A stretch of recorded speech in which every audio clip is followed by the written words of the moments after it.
Friends welcome back. आज Microsoft Excel में हम लोग सीखेंगे लॉजिकल फंक्शन। फ्रेंड्स वैसे तो एक्सेल में बहुत सारे लॉजिकल फंक्शंस हैं, लेकिन आज जो मैं लॉजिकल फंक्शन आपके साथ डिस्कस करने जा रहा हूँ वो है इफ़, एंड और। ज़्यादातर लॉजिकल फंक्शंस क्या होता है कि वो रिटर्न ट्रू और फॉल्स ही करते हैं। जैसे सम जब हम लिखते हैं तो सम कुछ वैल्यू रिटर्न करते हैं, ठीक है। मैक्सिमम मैक्सिमम कुछ वैल्यू रिटर्न करते हैं। लेकिन लॉजिकल फंक्शन में जब भी कुछ होता है वो ट्रू और फॉल्स में रिटर्न करते हैं। जैसे कि एक एग्जांपल बताओ तो एंड को कैसे लिखा जाता है, तो एंड को इस तरह से कुछ लिखा जाता है, एंड लिखते हैं, फिर उसमें हम बहुत सारे लॉजिकल टेस्ट दिए जा सकते हैं, लॉजिकल 1, लॉजिकल 2, लॉजिकल 3, ऐसे करके जाते रहिए जाते रहिए जाते रहिए। एंड में क्या है कि अगर अंदर का दिया हुआ सारा लॉजिकल टेक्स्ट या तो आर्ग्यूमेंट सही होगा तो वो ट्रू रिटर्न करेगा, नहीं तो फॉल्स रिटर्न कर देगा।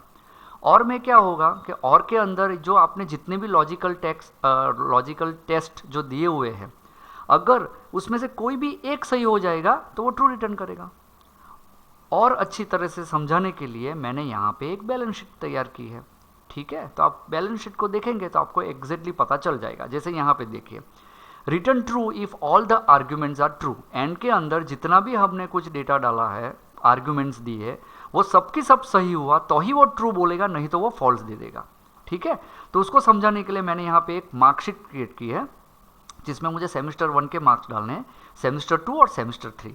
अभी इंस्टीट्यूट का क्या रूल्स हो गया है कि अगर ये सारे सेमेस्टर में अगर वो पास है तो ही यहाँ पे ट्रू आना चाहिए। अब ध्यान से सुनिएगा, हाँ, ये सारे मार्क्स अगर वो पास है, सारे सेमेस्टर में अगर पास है तो ही यहाँ पे ट्रू आना चाहिए, नहीं तो फॉल्स। तो ऑफकोर्स मुझे एंड यूज़ करना पड़ेगा। तो कैसे यूज़ होगा, तो यहाँ पे मुझे लिखना पड़ेगा इक्वल टू AND, एंड लिखिए, ब्रैकेट को ओपन कीजिए। अभी आप पहला लॉजिकल टेस्ट उसको दीजिए कि जैसे ये वाले सेल यानी कौन सा है, C5, ठीक है। आप जब प्रैक्टिस करोगे तो आपका सेल कोई और भी हो सकता है, C10, E10 या F10 जो भी हो। तो C5 के अंदर वैल्यू क्या होनी चाहिए, 100 मार्क्स का क्वेश्चन पेपर है तो पासिंग मार्क कितना होता है, 35। तो मैं यहाँ पे दूंगा C5 में ग्रेटर देन और इक्वल टू 35 है, ठीक है। ये मेरा पहला लॉजिक टेस्ट हो गया। फिर मैं कॉमा दूंगा, यहाँ पे हल्के से कॉमा दूंगा। दूसरा मुझे क्या चेक कराना है कि ये वाला सेमेस्टर 2 यानी कि D5 में ग्रेटर देन और इक्वल टू 35 है, ये मेरा एक सेकंड लॉजिकल टेस्ट हो गया। तीसरा मुझे चेक कराना है, कॉमा दूंगा। उसके बाद क्या है, तो E5 के अंदर क्या है, तो ग्रेटर देन या इक्वल टू 35 है, ब्रैकेट को क्लोज कर देना है। यानी मैंने 3 चीज़ चेक करवाई है कि C5, ठीक है, C5, फिर ये यहाँ पे हुआ D5 और यहाँ पे हुआ E5। ये तीनों 3 सेल के अंदर ग्रेटर देन और इक्वल टू अगर 35 वैल्यू है तो ही यहाँ पे ट्रू आना चाहिए, ठीक है, नहीं तो फॉल्स। तो अभी मैं एंटर करूँगा तो क्या आएगा, फॉल्स आएगा। क्यों, क्योंकि यहाँ पे मैंने कोई एंटर किया हुआ नहीं है। अभी मैं यहाँ पे 40 करता हूँ, ठीक है, 40 किया तो अभी यहाँ पे फॉल्स आ रहा है। क्यों, क्योंकि यहाँ जो 2 उसको चेक करना बाकी है। यहाँ पे भी मैं 40 कर देता हूँ, या तो मैं यहाँ पे 50 कर देता हूँ, ठीक है, तभी भी अभी भी ये यहाँ पे फॉल्स आ रहा है, ठीक है, क्योंकि अभी भी तीसरी लॉजिकल टेस्ट बाकी। अभी यहाँ पे मैं 60 देता हूँ। जैसे ही 60 दे दूंगा तो ये देखो ट्रू हो गया। ट्रू क्यों हो गया कि यहाँ पे उसने चेक किया कि C5 में क्या है, 40 है, तो 40 35 से, हाँ, ये भी सही हुआ, ये भी सही हुआ और ये भी सही हुआ, तीनों 3 सही हुआ, तब जाके यहाँ पे उसने ट्रू दे दिया। अभी इसमें से मैं कोई भी एक वैल्यू को कम कर देता हूँ, 10 कर देता हूँ। जैसे ही 10 करूँगा आप यहाँ पे देखिए वो फॉल्स हो गया। आप समझ रहे हैं ना, एंड फंक्शन क्या काम करे। एंड फंक्शन बोलता है कि इसमें से जितनी भी मैंने ये चीज़ दी हुई है, लॉजिकल टेस्ट दिए हुए जितने भी है, वो सारे के सारे सही होंगे तो ही वो क्या रिटर्न करेगा, ट्रू रिटर्न करेगा, नहीं तो फॉल्स रिटर्न करेगा, ठीक है। तो ये हुआ एंड का। अभी इफ अभी और को समझते हैं। और क्या है, और लिखने का तरीका वही है, लेकिन और में क्या है कि अभी समझ लीजिए मेरे सेंटर ने अभी एक कुछ और किया है कि भाई कोई भी एक सेमेस्टर में अगर पास है, कोई भी एक सेमेस्टर के अंदर वो पास हो जाता है, A1, A2 और यहाँ पे ये 3, एक मिस्टेक से मैंने करेक्शन कर दिया था, ठीक है। कोई भी एक सेमेस्टर के अंदर अगर वो पास हो जाता है तो उसको पास कर दो, कोई भी एक सेमेस्टर में। तो लिखने का तरीका वही रहेगा, इक्वल टू और लिखिए, फिर ब्रैकेट ओपन कीजिए। कौन से सेल में मैं एंट्री करने जा रहा हूँ, C17 में क्या होना चाहिए, ग्रेटर देन और इक्वल टू 35।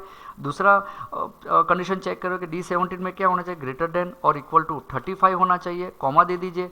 अभी क्या चेक करना है, तो भाई E17 में क्या होना चाहिए, ग्रेटर देन और इक्वल टू 35, ब्रैकेट को क्लोज करना है। एंटर कर देता हूँ, ठीक है। अभी फॉल्स आ रहा है, अभी देखिए, अभी पे पहली कंडीशन में उसको 50 दे देता हूँ, जैसे ही 50 करता हूँ वो ट्रू हो गया। कोई भी एक कंडीशन ट्रू हो जानी चाहिए तो वो ट्रू कर देगा, ठीक है। फिर अभी आप कुछ भी कर लो इसमें, तो उससे कुछ फर्क नहीं पड़ता है। हाँ, फॉल्स कब होगा, अगर दिए हुए सारे आर्ग्यूमेंट्स अगर फॉल हुए तो। अभी देखिए कोई भी एक भी इसमें से सही नहीं है, करेक्ट नहीं हुआ, क्योंकि सब 35 से लेस देन है, ठीक है। लेकिन इसमें से कोई भी एक वैल्यू को अगर मैं यहाँ पे 80 कर देता हूँ तो ट्रू हो गया, यानी कोई भी एक सेमेस्टर में पास होगा तो भाई उसको पास कर दो करके। समझ में आ रहा है ये, इसको बोलते हैं और। ओके, अभी जो फंक्शंस मैं आपको बताने जा रहा हूँ वो थोड़ा कॉम्प्लेक्स है, लेकिन अगर आप समझ जाओगे तो बड़ी आसानी से आप इसके साथ काम कर पाओगे। वो है इफ फंक्शन। इफ फंक्शंस में क्या है, तो सबसे पहले यहाँ पे होता है लॉजिकल टेस्ट। ये इसका सिंटेक्स है, वे ऑफ राइटिंग। आप कैसे लिखोगे वो आपको बहुत ध्यान से आपको देखना पड़ेगा, और आप लिखते समय भी आपको ये चीज़ का प्रिकॉशन लेना पड़ेगा। तो लॉजिकल टेस्ट पहले दिया जाता है, अगर ये सही हुआ तो यहाँ पे लिखी हुई वैल्यू प्रिंट होगी, अगर ये गलत हुआ तो यहाँ पे लिखी हुई वैल्यू प्रिंट होगी, ठीक है। तो मैं आपको एक बताऊँ कि मैं यहाँ पे ट्रू और फॉल्स लिखना नहीं चाहता हूँ। मुझे क्या चाहिए कि यहाँ पे अगर यहाँ पे मैं 35 से नीचे मार्क्स की एंट्री करता हूँ तो क्या लिखा हुआ आना चाहिए, अगर मैं यहाँ पे 35 देता हूँ तो क्या लिखा हुआ आना चाहिए, FAIL फेल लिखा हुआ आना चाहिए, ठीक है। क्या लिखा हुआ आना चाहिए, फेल लिखा हुआ आना चाहिए। और अगर मैं यहाँ पे 35 से अप की वैल्यू करूँ तो पास लिखा हुआ आना चाहिए, यानी मुझे मेरा टैक्स चाहिए। तो वो कैसे करूँगा, वो यहाँ पे मैं इफ़ कंडीशन के साथ आपको बताता हूँ। लिखने का तरीका क्या है, तो आपको लिखना है इक्वल टू इफ़, आपको ब्रैकेट ओपन करना है, ब्रैकेट ओपन कीजिए। अभी यहाँ पे देखिए लॉजिकल टेस्ट, सबसे पहले आपको बताना है कि क्या चेक करना है। तो मार्क्स कहाँ पे एंट्री हो रही है, वो सेल को क्लिक करो E29 में, ठीक है। मैं वापस आपको बता रहा हूँ, आपका सेल एड्रेस वैल्यू अलग भी हो सकता है, ठीक है। मैंने यहाँ पे क्योंकि मेरा जो मैं एंट्री करने जा रहा हूँ वो ये सेल है, तो E29 में क्या होना चाहिए, तो मैं बोलता हूँ ग्रेटर देन और इक्वल टू 35, यानी E29 के अंदर marks greater than equal to 35 होना चाहिए। ये मैंने लॉजिकल टेस्ट दे दिया, ये यहाँ पे जो है ना लॉजिकल टेस्ट वो मैंने दे दिया, ठीक है। तो सबसे पहले क्या आएगा, वैल्यू इफ ट्रू, यानी अगर ये सही हुआ, अगर उसके अंदर वैल्यू 35 से ज़्यादा है तो उसका मतलब क्या हुआ कि उसके मतलब वो पास हो गया। तो आपको यहाँ पे कॉमा देना है, ठीक है। फिर इन्वर्टेड कोट्स देके फिर लिखना है पास। इन्वर्टेड कोट्स मैंने इसीलिए लिखा क्योंकि एक कैरेक्टर है, मैं काउंट इफ में भी बता चुका हूँ, ठीक है। काउंट इफ में भी बताया था, अगर आपको कैरेक्टर लिखना है तो आपको इन्वर्टेड कोट्स में भी देना होगा।